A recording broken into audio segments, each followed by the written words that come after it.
Hello everyone, welcome to the Market Trend tracker.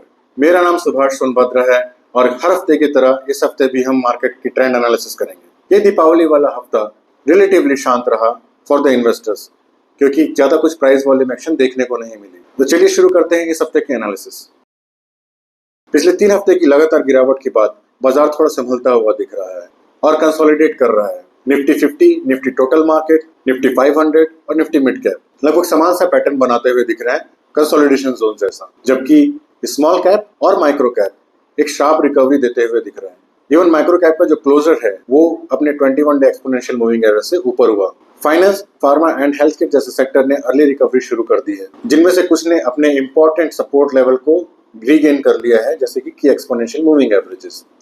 फिर भी ज्यादातर सेक्टर अपने की एक्सपोनेंशियल मूविंग एवरेज से नीचे ही ट्रेड करते हुए दिख रहे हैं। हर हफ्ते की तरह हम सेक्टर की ट्रेंड एनालिसिस करेंगे, वहां से हम सुपर परफॉर्मिंग स्टॉक को पिक करेंगे और देखेंगे कि उसमें कोई एंट्री पॉइंट अवेलेबल है हमारे लिए या नहीं। इसके लिए हम कुछ बेसिक कॉन्सेप्ट्स का इस्तेमाल करेंगे, जैसे कि रिलेटिव स्ट्रेंथ और ब्रेकआउट स्ट्रेटेजी।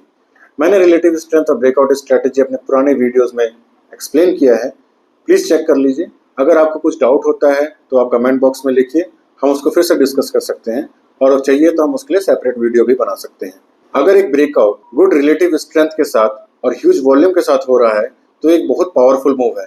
हम इस मूव को यहाँ पर कैप्चर करने की कोशिश कर रहे हैं।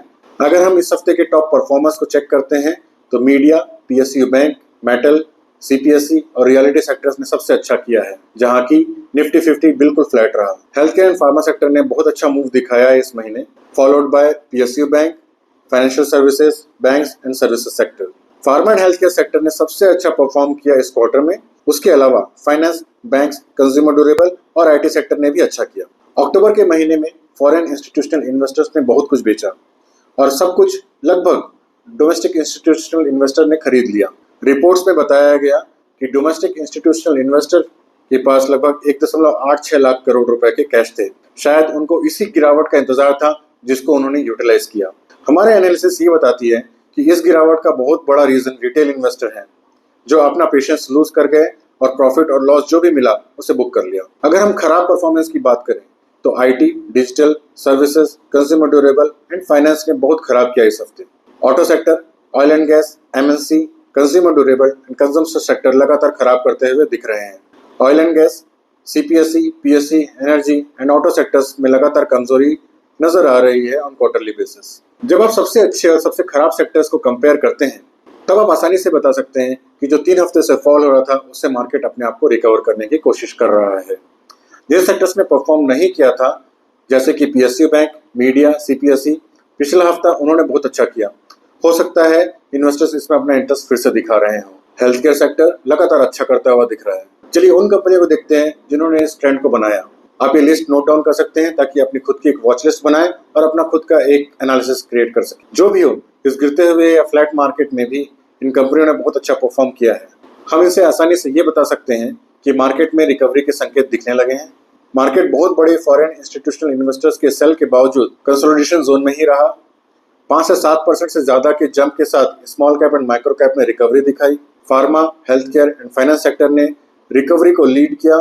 मंथली और क्वार्टरली टाइम फ्रेम्स में रिकवरी के संकेत उन सेक्टर्स से दिखे जिन्होंने पहले अच्छा परफॉर्म नहीं किया था। चलिए उन स्टॉक्स को देखते हैं जिनमें कुछ टेक्निकल सेटअप बन रहा है इस हफ्ते के लिए।